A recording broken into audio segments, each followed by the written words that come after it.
In this video, I answer the question, what is social engineering? This video was brought to you by the National Cybersecurity Training and Education Center out of Whatcom Community College. The creation of this video was funded by a National Science Foundation Advanced Technological Education grant. My name is Philip Kreger.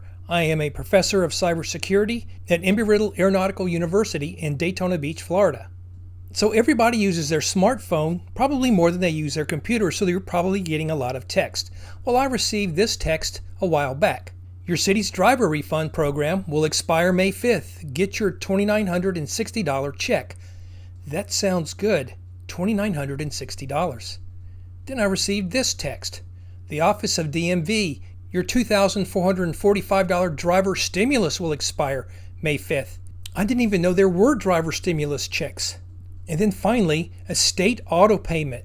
Here's another refund for $2,225. My refund is pending. If you combine all those, that's almost $10,000. So what do all of these texts have in common? Well, as it turns out, they're all cyber attacks. Particularly, they're a cyber attack with a little psychology thrown in. And that's what this video is about. But let's go a little further. Later on, I received this message.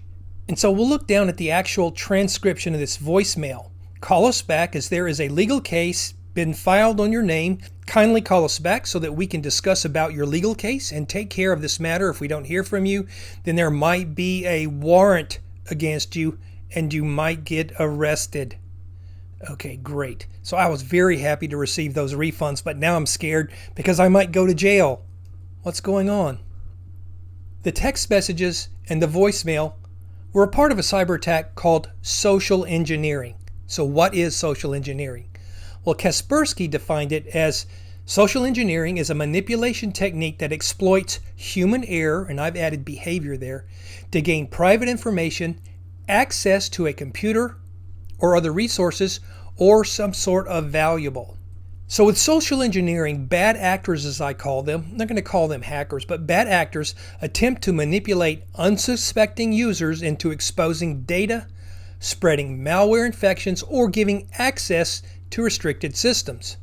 So attacks aren't necessarily via computer, like right now I have my 27-inch iMac, because the technology has changed. So now we're seeing more of these social engineering attacks occurring via smartphone through voice messaging or text messages. But they can also occur through other means, such as through regular mail or even in person. And you're probably asking yourself, wait a second, this is a cyber attack? Aren't most cyber attacks perpetrated by these technically sophisticated bad actors who hack into a computer? You know what? The answer is no. Most successful cyber attacks occur through the psychological manipulation of naive users. And I'm not using naive in a bad sense, because in some way we're all naive. So Bruce Schneier, he's a cybersecurity specialist and chief technology officer of Counterpane Internet Security, once said, amateurs hack systems, professionals hack people. Did you know that most cyber attacks occur through social engineering? And let me add, most successful cyber attacks occur through social engineering. And there's a reason for that. Let's continue. So we want to ask the question, why do these social engineering scams work? Well, social engineering scams are built around human psychology, how humans think and behave. Some of you who are in college or in high school, you might have taken a course in psychology. Psychology is actually a science. There is a systematic way of looking at how people think and how they behave. So these consistencies about the things that motivate human behavior allow the bad actor to manipulate that behavior. So the point of these social engineering scams is to manipulate a user's behavior, essentially to lead the user to do something.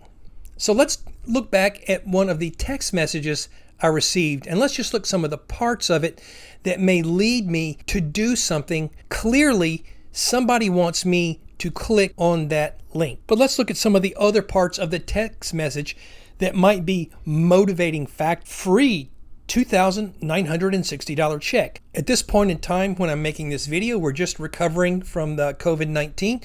There's a lot of people who've been laid off, so who couldn't use about $3,000 of free money? It will expire. That is a motivation to click on that now. We've been told that we should read the links to make sure that they're really a valid link. Well, there's the word auto in there, and the REB could be rebate. So rebateauto.com, yes, that sounds valid. But there's some other parts to this. Reply to halt. So let's say I know this is a social engineering scam. I'm going to reply to halt these messages being received. I'm not going to explain why you never do that in this video, but we will in the next video. And finally, let's say I've received this before and I have blocked the number of the sender. You see here? That's not somebody's real number. That's a fake phone number. So even if you block somebody, more than likely they're going to use something called a spoofed phone number, which just means it's being made up. It's not actually, this text message is not actually coming from that number. So that's a lot of psychological manipulation in one message. So what do these bad actors want? They want your information primarily. So what type of information do the bad actors want you to divulge? Well, they want something called personally identifying information, and it's often called PII.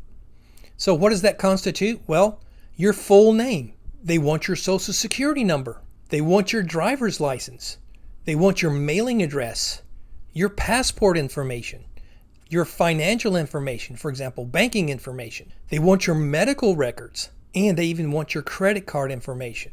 Wait a second. Now I've been teaching cyber since 2000, and when I teach social engineering, when I ask my students what's the worst thing that a hacker could steal, what type of information, and they say credit card information. That is wrong. Do you want to know why? Well, let's see what they can do with that information, your personally identifying information, including credit cards. So if they got your credit card number, the bad actors could buy things. So that's the worst, right? That's what my students say. No. Most credit card companies will allow you to charge back or give you a refund for fraudulent charges and immediately send you a new card. I've had my credit card number stolen probably half dozen times in the last 20 years. I have never had to pay for anything that I didn't buy.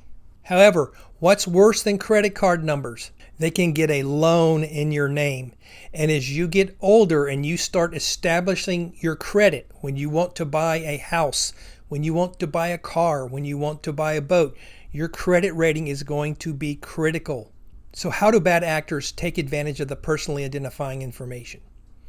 Well, they can use it to go to a bank and get a loan and buy a new car or a new boat or pretty much anything. But what they do is they have the mail and email on the application sent to a different address. So here's where we are. So a bad actor has all of that personally identifying information that we noted previously. They're able to get a loan in your name, but they change the mail and email address. So what happens after that? Well, they've got their car or their boat or their refrigerator or whatever. This goes on your credit report because this is a loan. Now, you've worked years to improve your credit rating, but once you realize several months down the line that somehow someone has got a loan in your name and no one has been paying for that loan, your credit rating takes a hit. But the bad actors are long gone. Good luck finding them. Remember, they've used your information to get the loan. So getting your credit rating and your fraudulent loan straightened out is not as easy as dealing with a fraudulent credit card charge. And in subsequent videos, I will explain how to protect yourself from that. So let's get back to the psychology of social engineering. What psychological motivations do bad actors use to manipulate user behavior? Well, here's a big motivation for a lot of people: greed. Now that sounds bad, but everybody likes free things. If I were to say, here's a free $50, if you knew that there was nothing you had to exchange for it, you would probably take it. I might do the same. So let's take a look at some social engineering involving greed. Now, probably a lot of you have seen this. You've received this in your email. So this looks like a legitimate email from Amazon. At least the colors are right and some of the fonts are right. But let's take a look in more depth is what is driving the psychological motivation for a user to click on some of these. So the first is access your free $50 reward. Now, Probably a lot of you, especially during COVID-19, have used Amazon, or if you've at least used it once, you might expect an email from Amazon. Let's look at some of the other motivating factors in this example. This offer is expiring soon, so there's a sense of urgency that is pushing you to click on something in this email. Under that, a second attempt. Again, it's urgent. This offer is only good until 11:59 p.m. today.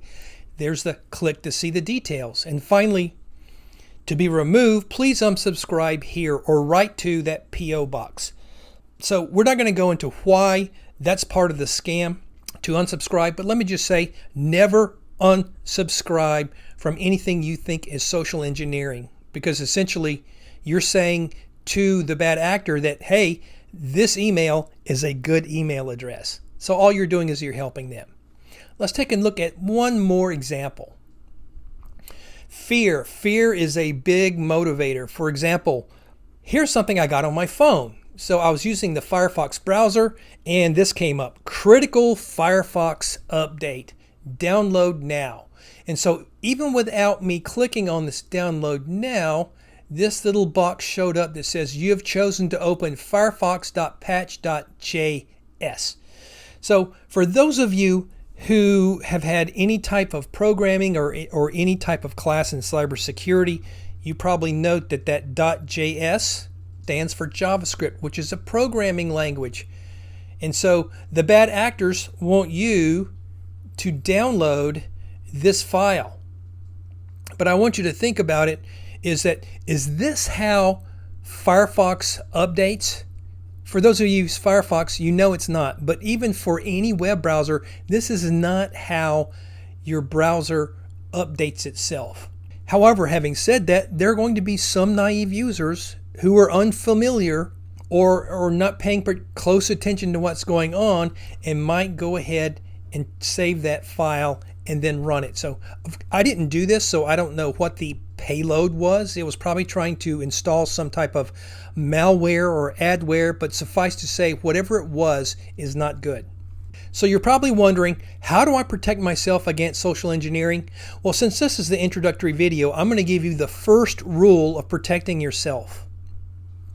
It's good to be skeptical and paranoid. I can tell you, since I've been teaching cyber since, I think 2000, it's made me a more skeptical and paranoid person when it comes to dealing with things online.